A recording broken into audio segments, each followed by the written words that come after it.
안녕하세요. 법과생활 11주차 강의를 시작하도록 하겠습니다. 이번 시간에는 우리 지난 시간에 과제였던 인공임신 중절 찬성 반대에 대한 여러분들의 견해를 한번 중간고사 대체 과제로 한번 봤는데요. 이번 시간에 여러분들이 어떻게 생각하고 있었는지 그리고 어떻게 생각하는지에 대해서 한번 보도록 하겠습니다. 그래서 이번 시간에는 인공임신 중절의 개념에서부터 지금 한 몇 년간 간호대 학생들, 1학년 학생들이 어떻게 생각하는지, 그리고 여러분 다른 학생들 어떻게 생각하는지 좀 궁금하지 않나요? 네, 우리가 한 5년간치를 학생들이 어떻게 생각하는지 표로 한번 보도록 하겠고요. 그리고 여러분들이 그 과제를 너무 잘 정성스럽게 작성을 해주셔서 낙태 찬성과 반대에 대한 그런 다른 학생들 작성한 것도 한번 이번 시간에 보도록 하겠습니다.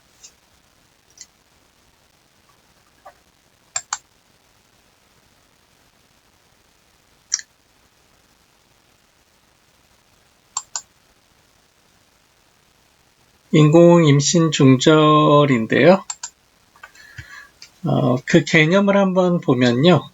의학적 개념과 법학적 개념이 약간 차이가 있어서 우리가 의학적 개념부터 한번 보도록 하겠습니다. 인공임신 중절의 의학적 개념은 태아가 생존 능력을 갖기 이전의 임신 시기에 약물이나 수술로 임신을 종결시키는 인공유산. 이걸 바로 인공유산, 낙태, 인공임신 중절 다 같은 말로 사용하고 있습니다. 그럼 법학적 개념은 어떻게 개념 정의를 하고 있는지 한번 보도록 하겠습니다. 법학은 개념, 정의 이런 게 굉장히 중요하기 때문에 한번 보도록 하겠습니다. 우리 형법은 낙태 개념을 정의하고 있지 않습니다. 형법 제 269조 자기낙태죄, 동의낙태죄, 그리고 270조의 업무상 동의낙태죄, 그리고 부동의낙태죄 이렇게 269조와 270조에 정의하고 있는데 낙태가 무엇인지에 대해서는 개념 설명을 하고 있지 않지만 우리는 형법과 모자보건법 이 두 개로 이제 이원화돼서 인공임신 중절, 낙태를 처벌하는데요.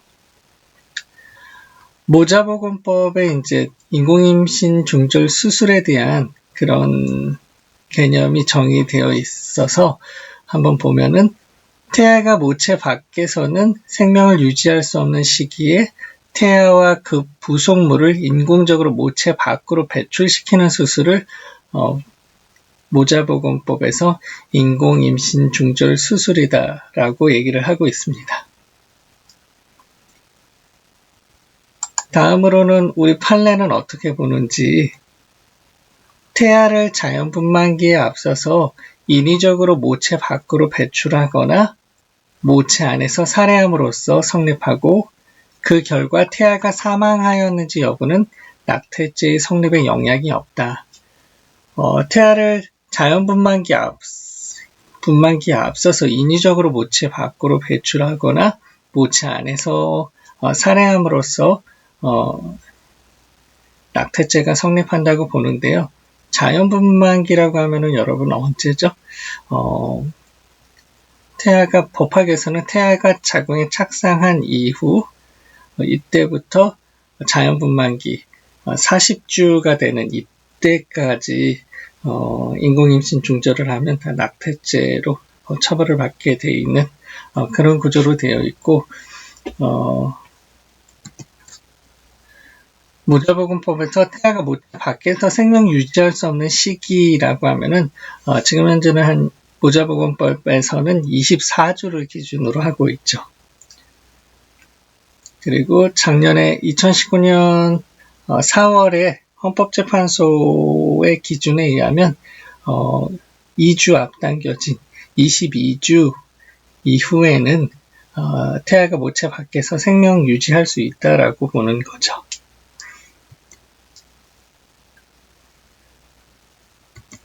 그러면은 낙태 찬성과 반대에 대해서 여러분들 과제 결과와 그리고 여러분 아닌 다른 또 학교 학생들은 간호대 학생들은 어떻게 생각하는지 한번 보도록 하겠습니다. 2016년도 간호대 1학년 학생들 138명이었고요. 낙태 찬성은 100명이었고 반대는 38명이었습니다. 프로테이지로 보면은 100명은 72.46%였고요. 낙태 반대는 38명이 27.54%였습니다. 2017년 간호대 1학년 학생들 64명을 조사해보면 그 중에 낙태 찬성은 46명으로 71.87%였고요. 낙태 반대는 18명으로 28.13%였습니다.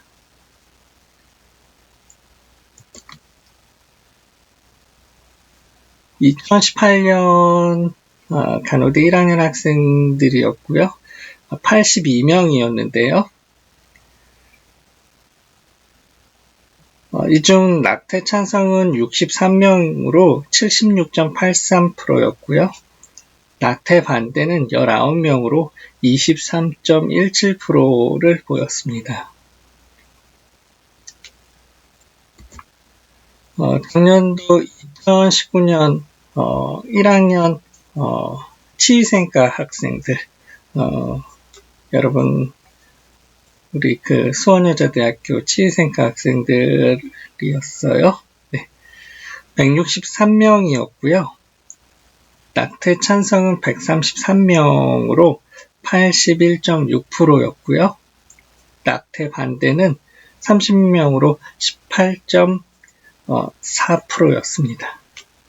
그럼 올해 여러분들 결과 아주 궁금하죠? 한번 보도록 하겠습니다. 2020년 우리 2학년이죠. 우리 수원여자대학교 간호학과 우리 법과 생활을 듣고 있는 우리 학생들 60명이었고요.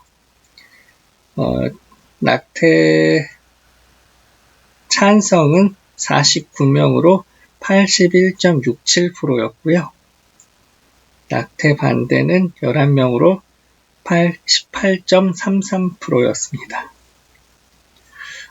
여러분 규모로 보면 2017년 간호대 학생들 64명 여러분하고 거의 비슷하죠. 46대 18인데 49대 11. 2017년도에 찬성이 71.87%였고 반대는 28.13%였고요. 지금 여러분 81.67%고 낙태 반대는 18.33% 이렇게 보여서 거의 비슷한 프로테이지를 보이고 있죠. 최근 5년간 낙태 찬성 반대 견해를 한번 보도록 하겠습니다. 총 토탈로 보면요. 2016년부터 20년까지 5년간을 조사한 거고요. 총 인원 507명입니다. 이 중에 낙태 찬성은 391명으로 77.12%를 보였습니다. 낙태 반대는 116명으로 22.88%. 거의 4명 중 3명 정도는 낙태를 찬성하고 있고 1명 정도가 4명 중 1명 정도가 낙태 반대하는 이런 프로테이지를 보였어요.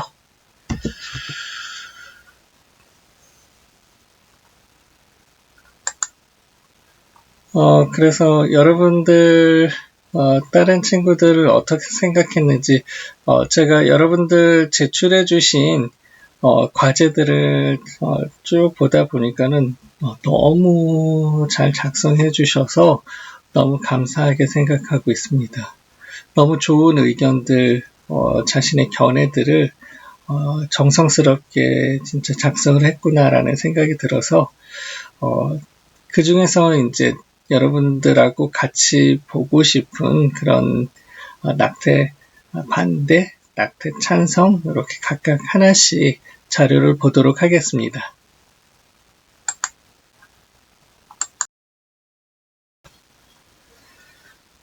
네, 낙태에 관해서 우리 헌법재판소가 2번의 헌법소원이 있어서 2012년에 합헌국 결정, 2019년 4월에 헌법불합치 판결이 나왔는데요. 이런 것과 상관없이 낙태에 관해서 어떻게 생각하는지, 찬성하는지, 반대하는지 본인의 견해를 쓰시오라고 과제를 냈었는데요. 학생 실명은 제가 언급하지 않고요. 이 학생들 말고도 굉장히 잘 작성해 주신 과제들이 너무 많아서 어떤 걸 소개시켜 드릴까 되게 많이 고민하다가 사례를 많이 이야기해 주신 이 학생, C반 학생인데요. 과제를 한번 어떻게 작성했는지 한번 같이 보는 것도 의미가 있을 것 같아서 한번 보도록 하겠습니다. 저는 낙태를 반대합니다. 부정적으로 생각합니다. 기본적으로 저는 구시대적인 교육을 받아서 결혼 전 성관계에 대하여도 부정적인 입장입니다. 고등학교 입학식 날 학교에서 순결 서약을 했으며 순결 캔디와 순결 교육을 받았습니다. 또한 제 절친들 중 혼전 임신을 한 아이들은 모두 낙태가 아닌 출산을 택하여 가정을 이루었습니다. 순결 교육 중에는 DNC를 통해서 DNC 각주를 달아줬는데요. 태아의 크기가 너무 큰 경우 자궁 경부를 벌리고 원형의 가위 큐렛으로 태아를 적절히 절단한 후 해내는 방법이네요. 낙태 시술 방법이네요. DNC를 통해 낙태 동영상을 보며 낙태를 하면 최대한 빨리 하는 것이 좋네라고 생각했지만 20살 이후로 지인들의 낙태는 제가 낙태에 대해서 점점 부정적으로 생각하게끔 만들었다라고 해요. 그래서 막 기억, 니은, 디귿, 리을 해가지고 사례를 또 주셔서 저도 이런 사례도 있었구나라고 해서 여러분과 같이 한번 보고 싶어서 사례를 보도록 하겠습니다. 중학교 친구는 같은 전문대에 재학하던 유부남과 사귀었습니다. 지레 사정을 하니 콘돔은 필요 없다, 임신 걱정 없다더니 임신했고 낙태를 했습니다. 그 이후로 계속 사귀었다는 그런 사례였고요. 대학교 재학 당시 절친한 후배가 탁과 선배와 결혼을 약속하고 사귀었습니다. 후배가 임신하자 선배는 후배를 토닥이며 둘 다 아직 학생이니 임신 중절을 하자. 우선 중절을 하자고 권유하고 낙태한 직후 헤어졌습니다. 나중에 후배와 대화해 보니 한 번도 피임을 한 적이 없었다고 했네요. 고등학교 친구가 대학생활 부적응을 이유로 클럽에 매일같이 출석했는데 클럽에서 만난 남자들과 같이 술 마시고 하룻밤 감개를 즐기다가 임신하였고 낙태했습니다. 친구는 만취인데 콘돔 쓰는 남자가 어디 있냐고 말했습니다. 아직도 그때와 똑같이 살고 있습니다. 라고 사례를 말해줬고요. 동네 후배가 남자친구와 결별하면서 이별 기념으로 술을 마시고 관계를 가져 임신했습니다. 헤어졌기 때문에 낙태를 할 수밖에 없었습니다. 낙태했지만 바로 학업과 알바를 병행해야 했기에 몸조리를 못해서 일주일 넘게 하혈하였고 후배가 수술을 받고 하혈할 동안 전 전 남자친구는 가족들과 함께 여름 휴가를 갔습니다. 그 후 후배는 몸이 회복된 것 같아지자 새 남자친구와 여행을 갔습니다. 성관계 시 피임을 해도 임신 확률이 있습니다. 학교에서 해주는 최소한의 성교육을 받은 성인이라면 성관계를 할 때 그 위험을 감수하고 책임지는 자세를 가져야 한다고 생각합니다. 그러나 그들은 쉽게 낙태를 생각했는지 피임조차 제대로 하지 않았습니다. 제가 목격한 이들은 본인의 성적 쾌락만 추구했을 뿐 어느 누구도 반성하지 않았습니다. 이들은 낙태가 불법이었을 때 했음에도 불구하고 생명을 죽인 것임에도 불구하고 일말의 죄책감도 없었습니다. 어느 남자도 책임지지 않았고 어느 여자도 책임을 묻지 않았습니다. 그들의 모습으로 저에게는 낙태란 무책임한 쾌락주의자들에게만 필요한 수술이라고 여겨지게 되었고 부정적으로 생각하게 되었습니다. 라고 소개를 해주셨고요. 2018년에 이제 보건사회연구원에서 만 15세에서 44세 11,000명을 대상으로 진행한 온라인 설문조사 결과 요거를 또 설명을 해주셨어요. 네.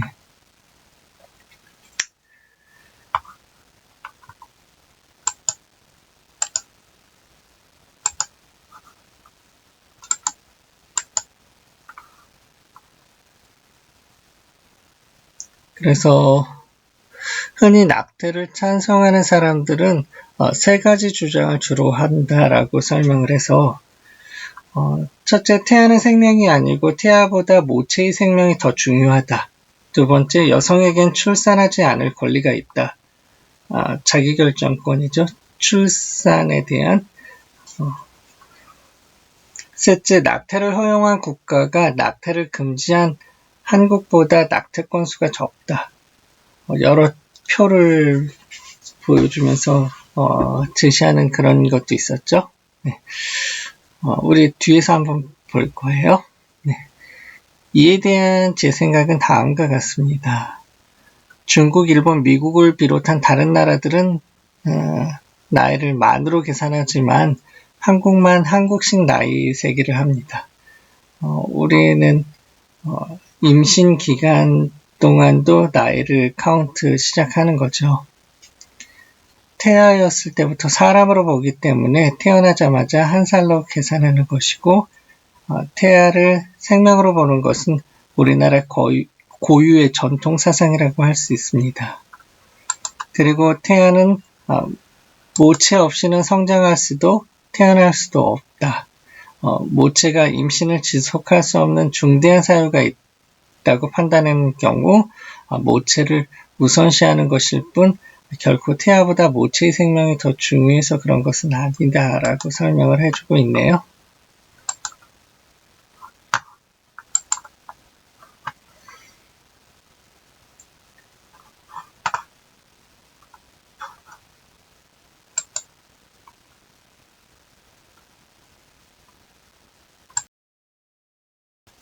이 학생의 또 무엇보다 낙태를 반대하는 가장 큰 이유는 자궁 건강을 비롯한 여성의 건강 때문이고 낙태 찬성론자는 이 부분을 간과하고 있다라고 얘기를 해주고 있어요.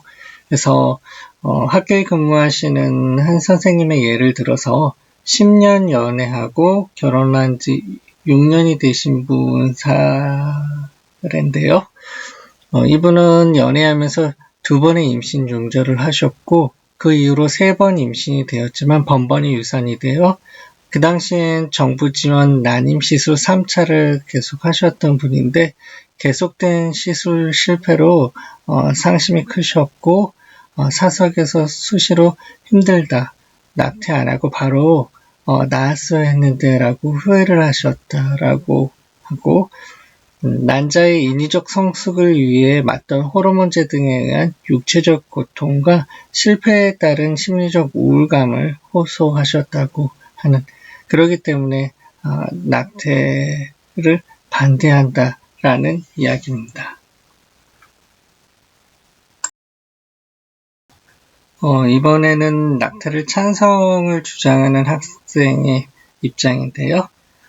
필자는 낙태 찬성 입장에 서서 그 이유와 근거를 확인하고 올바른 방안에 대해서 논의하고자 한다라고 이야기하고 있습니다. 낙태를 찬성하는 여러 가지 이유를 들고 있는데요. 첫 번째 이유는 여성은 도덕적 주체로서 성적 자기결정권을 가지고 있다. 한국의 법학은 개인의 성적 자기결정권에 자유를 부여하고 있으나 이러한 헌법의 근본 이념과 달리 낙태에 관해선 여성보다 태어나지도 않은 잠재적 생명을 우선시하여 여성의 몸을 통제하고 있다. 우리 헌법은 여러 가지 기본권 중에서 기본권은 다 똑같은 지위를 가지고 있다라고 보지 않습니다. 이 기본권 중에서 우위에 있는 기본권이 있고 그 밑에 있는 기본권이 있는데 여성의 성적 자기결정권은 생명보다 어떤 생명보다 우선시할 수 없다라는 게 헌법재판소의 입장이에요. 네. 이 학생이 이제 두 번째 이유를 보면 낙태는 살인이 아니다 라고 보고 있는데요. 왜 그런지 한번 볼까요? 태아는 모체에 전적으로 의존해야 하는 존재로서 우리 법책에서 인간의 생명권과 그 법적 지위를 동등하게 보기는 어렵다. 그도 그럴 것이 현행법 어디에도 태아를 사람이라 규정하는 조항은 없으며 한국의 모자보건법에 따르면 낙태를 합법적으로 인정하는 사례가 있다라고 해서 모자보건법 제14조에 있는 조문을 가지고 왔네요. 네. 이런 사유에 있을 때 24주 이내에는 낙태할 수 있다, 인공임신 중절할 수 있다라는 주장이네요. 낙태가 고귀한 생명을 살해하는 일이라면 앞선 조항들에서 낙태를 허용하는 이유는 무엇인가? 우리는 태아가 독립적인 생활을 하는 사람의 생명과는 다름을 인정해야 한다. 낙태는 태아의 인격권을 침해하는 일이 아니며 낙태를 살인죄와 동등하게 취급하는 것은 옳지 않다. 사실 생명인지 아닌지 논란을 지닌 태아보다 실제 삶을 살아가고 있는 인간의 여성의 삶과 생명을 우선적으로 존중하는 것이 올바른 순서가 아닐까 생각한다. 이렇기 때문에 살인이 아니다. 라고 주장을 하네요. 네.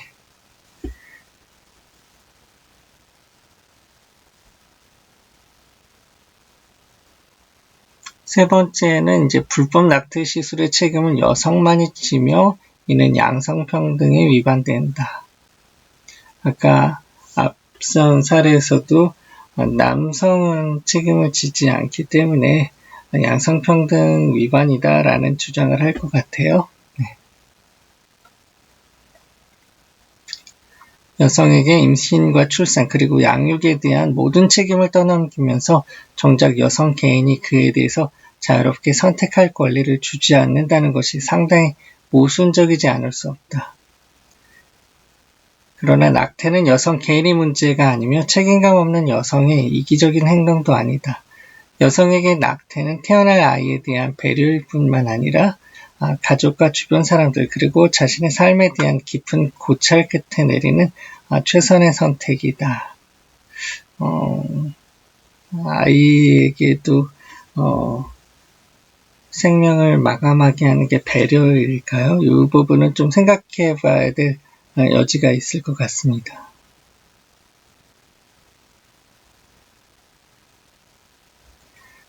그럼에도 낙태를 찬성하는 이유는 여성이 법적인 처벌에서만이라도 벗어나길 바라는 마음에서이며 이러한 작은 시작이 후에 여성의 자유와 해방을 위한 발판이 될 것이라 생각하기 때문이다 라고 주장하고 있네요. 낙태 합법화는 낙태수를 증가시키지 않는다. 이거는 여러 나라의 낙태 합법화되어 있는 나라들의 여론조사를 통해서도 나와 있는 거죠. 그래서 이 학생도 이제 OECD 자료를 보내 올려서 이제 본인의 주장을 잘 하고 있습니다. OECD 2010년 기준 이제 한국 추정 낙태율은 15.8 정도인데 독일은 7.2고 벨기에도 9.3 정도다. 아주 낮다. 라고 주장을 하고 있네요. 마지막은 이제 낙태 불법화는 오히려 여성들을 위험한 낙태 시술로 내몬다. 낙태 찬성을 주장하시는 분들의 이제 아주 강력한 근거로 사용하고 있죠. 불법 낙태 시술로 인해서 이번에 그 헌법 불합치 판결 이후로 올해 4월 10일 날 서울중앙지방법원에서 판결이 났죠. 그 헌법재판소 헌법 불합치 판결 이후로 난 첫 번째 낙태 관련된 판례라 의미가 있다라고 볼 수 있는데요. 이 판결에서 이제 해당 산부인과 전문의 의사분이 실형을 받게 됐는데요. 34주 태아를 낙태해서 살아서 태어난 아기, 울고 있는 아기를 이제 죽이게 돼서 살인죄로 3년 6개월 정도 실형을 받은 사안인데요. 비용이 2,800만 원 정도를 받으셨더라고요. 네. 그래서 불법 시술을 선택할 수 없고 극단적인 경우에 산모가 죽음에 이르기도 하는, 그렇기 때문에 낙태 불법화는 오히려 여성들을 위험한 낙태 시술로 내몰기 때문에 낙태에 찬성한다라는 그런 주장이었습니다.